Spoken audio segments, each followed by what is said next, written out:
Iran ने America को बड़ा झटका दिया है। ईरान ने अमेरिका के सबसे एडवांस ड्रोन को मारकर गिरा दिया। MQ-4 ड्रोन अमेरिका के लिए बहुत बड़ा एडवांस ड्रोन है। $600 मिलियन से ज़्यादा इसकी कीमत है। छोटा मोटा ड्रोन नहीं है। अमेरिका को झटका लगा है। एक और झटका अमेरिका को लग गया। अमेरिका से जुड़ी हुई एक बोट को ईरान ने जब्त कर लिया। ईरान अमेरिका पर लगातार भारी पड़ रहा। ईरान पहले ही अमेरिका को संकेत दे रहा, ये हाल तुम्हारा होगा।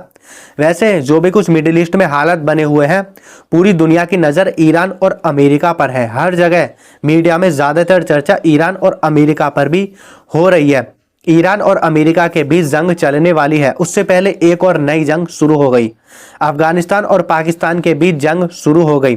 पाकिस्तान ने अफगानिस्तान में कई जगह हमले किए। जो अफगानिस्तान की राजधानी काबुल है वहां पर हमले किए। अफगानिस्तान के कंधार प्रांत पर हमले किए और अफगानिस्तान के नंगरहार प्रांत पर हमले किए। पाकिस्तान ने ये जो हमले किए, पाकिस्तान ने बताया ये जो हमले किए गए हैं TTP के नेताओं को निशाना बनाकर किए गए हैं। अब ये TTP क्या है? वैसे TTP के बारे में आपने सुना होगा, थोड़ा शॉर्ट में मैं आपको बता देता हूँ। TTP तहरीक तालिबान पाकिस्तान एक संगठन है। पाकिस्तान इसे आतंकवादी संगठन मानता है। पाकिस्तान दावा करता है जो भी पाकिस्तान में विस्फोट होते हैं यही TTP कराता है। और पाकिस्तान ये भी दावा करता है ये जो TTP है ये अफगानिस्तान में मौजूद है। ये अफगानिस्तान के ज़रिए ही पाकिस्तान पर हमले कराता है। जो भी आपने सुना होगा, पाकिस्तान में हर हफ्ते 10 दिन में ऐसी खबरें आती हैं, आज वहाँ पर विस्फोट हुआ, आज वहाँ पर विस्फोट हुआ। खासकर जो खबरें आती हैं मस्जिद से आती हैं, पाकिस्तान की मस्जिद में विस्फोट हुआ है। ज़्यादातर जो खबरें आती हैं सुसाइडर वाली आती हैं। लोग अपने साथ बॉम्ब रखते हैं, सुसाइड कर लेते हैं और उसमें पाकिस्तान के काफ़ी सारे लोग भी मारे जाते हैं। अब पाकिस्तान इसी पर दावा कर रहा है ये जो TTP है ये अफगानिस्तान में है। अफगानिस्तान से ही पाकिस्तान में हमले होते हैं। इसी को देखते हुए पाकिस्तान ने अफगानिस्तान पर हमले किए। अफगानिस्तान ने भी कड़ा जवाब देने की बात पाकिस्तान को बोली, कीमत चुकानी पड़ेगी। अफगानिस्तान की तरफ से भी पाकिस्तान पर हमले किए गए। रात भर अफगानिस्तान और पाकिस्तान के बीच झड़पें हुई हैं। कल से ही ऐसी खबरें आ रही थी जो अफगानिस्तान के लड़ाके हैं वो पाकिस्तानी सीमा के पास जा रहे हैं। हज़ारों की संख्या में लगातार पाकिस्तानी सीमा के पास जा रहे हैं।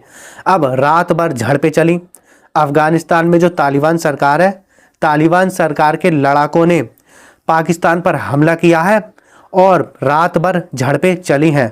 तालिबान सरकार की तरफ से दावा किया गया है पाकिस्तान की 15 चौकियों पर कब्जा कर लिया है और कई चौकियों को निशाना बनाया है, उनको नुकसान भी पहुंचा है। पाकिस्तान के सैनिकों को भी निशाना बनाया है। कई सारे पाकिस्तान के सैनिक मारे भी गए हैं और कई पाकिस्तान के सैनिकों को बंदी भी बना लिया है। एक और दावा किया जा रहा है, एक तस्वीर सोशल मीडिया पर बहुत वायरल है। पाकिस्तान का एक फाइटर जेट मारकर गिरा दिया गया है, वो भी अफगानिस्तान ने पाकिस्तान के फाइटर जेट को मारकर नीचे गिरा दिया। ये जो तस्वीर है बहुत ज़्यादा सोशल मीडिया पर वायरल है। पाकिस्तान की तरफ से भी दावे किए जा रहे हैं, पाकिस्तान की तरफ से दावे किए गए हमने अफगानिस्तान पर जो हमले किए हैं उनमें TTP के नेताओं को निशाना बनाकर किए गए हैं। रात भर पाकिस्तान ने भी अफगानिस्तान पर हमले किए हैं। झड़पें अभी भी जारी हैं।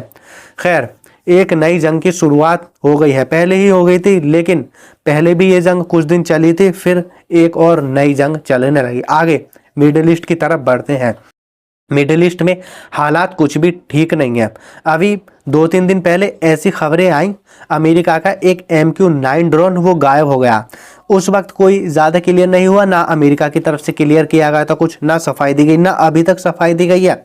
जब खबरें आई तो ऐसा लगा हो सकता है अमेरिका का जो ड्रोन है उसमें कोई खराबी आ गई हो, वो गिर गया हो।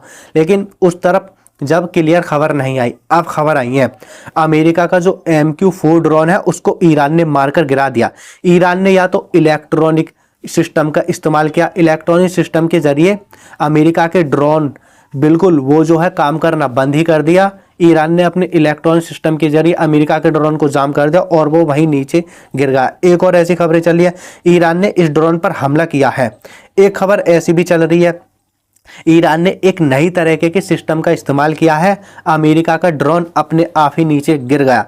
कुल मिलाकर बात यह है, ये जो ड्रोन है ये ईरान ने मारकर गिराया है, चाहे किसी तरीके से गिराया हो, चाहे इलेक्ट्रॉनिक सिस्टम का इस्तेमाल किया हो, चाहे ईरान ने हमला किया हो। उस वक्त खबर आई थी गिर गया है, लेकिन ज़्यादा क्लियर नहीं हुआ था। अब पूरी तरह से क्लियर हुआ है। अमेरिका की बहुत बड़ी बेइज्जती है। अभी अमेरिका ने भी तकरीबन 3 फरवरी की ही बात है, ईरान के एक ड्रोन को मारकर गिराया था। आपने सुना होगा, अमेरिका का जो विमान वाहक पोत है उसके ऊपर ईरान का ड्रोन चक्कर लगा रहा था, जासूसी कर रहा था, अमेरिका ने मारकर गिरा दिया। लेकिन ये जो अमेरिका का ड्रोन है MQ-4 ड्रोन, स्ट्रेट और हॉर्मुज में था, ईरान ने उसको टारगेट किया और मारकर गिरा दिया। ऐसा वैसा ड्रोन नहीं है, $600 मिलियन से ज़्यादा इसकी कीमत है। ये जो अमेरिका का ड्रोन है ये जासूसी भी करता है और ये टारगेट पर हमला भी कर सकता है। बहुत बड़ी कीमत है इसकी। अमेरिका को बहुत बड़ा पहले ही झटका लग गया है। अब अमेरिका की तरफ से अभी तक सफाई नहीं दी गई है। क्यों नहीं दी गई है ये भी सुन लो। अगर अमेरिका बता दे हमारा ड्रोन ईरान ने मारकर गिरा दिया तो इसमें अमेरिका की बेइज्जती है। दुनिया कहेगी बताइए ईरान ने अमेरिका के ड्रोन को मारकर गिरा दिया, एडवांस वाले को। अमेरिका की टेक्नोलॉजी तो ऐसे ही खराब। और सबसे बड़ी बात, दुनिया अमेरिका के बारे में ये बोलेगी अमेरिका ने कुछ जवाब ईरान को दिया ही नहीं। बहुत बड़ा अमेरिका को झटका है। एक और बड़ी खबर है, बहरीन का एक जहाज, जो बोट होती है, वो ईरान के आसपास जासूसी कर रहा था अमेरिका के लिए। अमेरिका के गुलामी में बहरीन की एक बोट वो ईरान की सेना की जासूसी कर रही थी। ईरान की सेना ने देखा जासूसी कर रही है, तुरंत उसको जब्त कर लिया, बहरीन की बोट को। एक और अमेरिका के लिए बहुत बड़ा झटका है, बहुत बड़ा झटका। अब अमेरिका सोच रहा होगा ईरान से तो पंगा लेना भारी पड़ गया।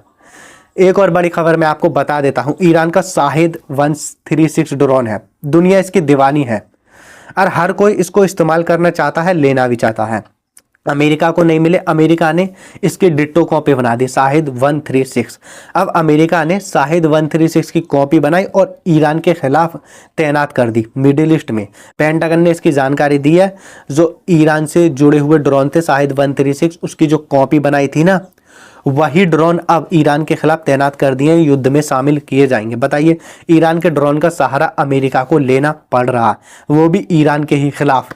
अमेरिका इतना ताकतवर देश, वो भी ईरान के ड्रोन का इस्तेमाल करना चाहता है। खैर, एक और बड़ी खबर है, अमेरिका और ईरान के बीच कल बातचीत हुई दोनों देशों के बीच। शुरू में खबर आई, बातचीत पूरी तरह से फेल हो गई, क्योंकि बातचीत पहले 15 मिनट के लिए हुई, फिर रुक गई बातचीत, फिर कुछ देर के लिए शुरू हुई, फिर रुक गई बातचीत, फिर कुछ देर के लिए शुरू हुई, फिर रुक गई बातचीत। ऐसी खबरें आई, बातचीत पूरी तरह से फेल हो गई। लेकिन बाद में क्लियर हुआ, अमेरिका ने ईरान के सामने कई शर्तें रखी। सबसे पहली शर्त यही रखी, ईरान अपनी जो मेन न्यूक्लियर साइट है उनको पूरी तरह से बंद कर दे, उनको नष्ट कर दे, तबाह कर दे, उनको चालू रखे ही ना।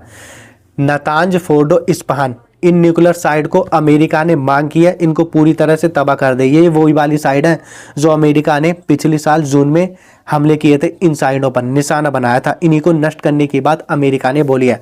साथ साथ अमेरिका ने एक और शर्त रखी, अमेरिका ने रखा जो भी आपके पास यूरेनियम इंक्रीचमेंट है ना, उसको हमें सौंप दो। 450 किलोग्राम जितना भी है, 60% यूरेनियम इंक्रीचमेंट, उसको हमें सौंप दो। एक और अमेरिका ने शर्त रखी, ये जो हमारा आपके साथ समझौता है ये हमेशा की है, लाइफ टाइम के लिए। ईरान ने पूरी तरह से अमेरिका की हर शर्त को खारिज कर दिया, कुछ भी बात को ईरान ने नहीं माना। ईरान ने कहा नहीं, हम आपसे समझौता करेंगे, उसके लिए टाइम है, 5 साल 7 साल। ईरान ने 5 साल का टाइम बताया है। ईरान ने साफ साफ बोल दिया, हमारा यूरेनियम इंक्रीचमेंट अधिकार है, हम यूरेनियम इंक्रीचमेंट करते रहेंगे। यूरेनियम इंक्रीचमेंट से ही तो परमाणु बम बनाए जाते हैं। 60% यूरेनियम इंक्रीचमेंट से भी परमाणु बम बन सकते हैं, लेकिन उनकी ताकत ज़्यादा नहीं होती। अगर ज़्यादा वाले ताकत परमाणु बम चाहिए, वो 90% यूरेनियम इंक्रीचमेंट होना चाहिए, लेकिन ईरान के पास है 60% यूरेनियम इंक्रीचमेंट। कुछ ही हफ्तों में 60 से 90% यूरेनियम इंक्रीचमेंट पहुंच सकता है। अमेरिका इसी वजह से तो डरा हुआ है, कहीं ऐसा ना हो ईरान 60% यूरेनियम इंक्रीचमेंट का इस्तेमाल करे और न्यूक्लियर वेपन बना ले, हमारे लिए खतरा पैदा हो जाए। इस वजह से भी अमेरिका ईरान पर हमला नहीं कर पा रहा। और भी अमेरिका की तरफ से कई शर्तें रखेगी, ईरान ने साफ साफ कई शर्तों को खारिज कर दिया। कुल मिलाकर बात यह है, कुछ शर्तों पर सहमति बन गई है। ओमान की तरफ से भी जानकारी दी गई है, ईरान और अमेरिका की तरफ से भी कुछ जानकारी दी गई है। कुछ शर्तें ऐसी हैं जिन पर सहमति बनी है, कुछ शर्तें ऐसी हैं जिन पर सहमति नहीं बनी है। अमेरिका ईरान की बीच दोबारा मीटिंग होगी, दोबारा मुलाकात होगी और अगले हफ्ते टेक्निकल मीटिंग भी होगी। कैसे समझौते को होगा तो आगे बढ़ाया जाएगा। अब ये जो समझौता हो रहा है इसी पर इजराइल को झटका है। इजराइल कोशिश कर रहा अमेरिका ईरान के बीच बिल्कुल भी बातचीत ना हो। इजराइल कोशिश कर रहा ईरान पर अमेरिका हमला कर ही दे, क्योंकि इजराइल को पता है ये आखिरी मौका है। ट्रंप ही है जो इजराइल को चाहता है, इजराइल की चाहत में ईरान पर हमला करने के लिए तैयार है। इजराइल का दीवाना है ट्रंप। खुद ये बात अमेरिका के सबसे बड़े पत्रकारों में से एक पत्रकार है टकर कार्लसन, उन्होंने बोली है। छोटे मोटे पत्रकार नहीं है, ये खुलकर बात बोलते हैं और सच बात बोल देते हैं। टकर कार्लसन ने सीधा सीधा बोला, देखिए आजकल अमेरिका की जो युवा पीढ़ी है वो इजराइल से दूर हो रही है। इजराइल जो हरकतें कर रहा उनसे अमेरिका के जो युवा हैं या लोग हैं वो दूर होते जा रहे हैं। अब इजराइल को यही लग रहा है, यही मौका है ईरान पर हमला करने का। और जो ट्रंप अमेरिका में बैठा है ये इजराइल को पूरा पूरा सपोर्ट करता है, यही है जो इजराइल का पूरा पूरा साथ दे सकता है। आगे कौन राष्ट्रपति बने, यही मौका है, ईरान पर हमला कर दो। इसी राष्ट्रपति ट्रंप के कार्यकाल में ईरान को तबाह कर दो, ईरान के न्यूक्लियर साइट को तबाह कर दो, ईरान में सत्ता परिवर्तन कर दो। इजराइल यही चाहता है। और ये जो जंग है इजराइल लड़ना चाहता है, लेकिन अमेरिकी इसे लड़ना नहीं चाहते। सीधी सीधी साफ साफ बात बोली है, सीधा बोला है उन्होंने, इजराइल अमेरिका को एक लंबी जंग में घसीटना चाहता।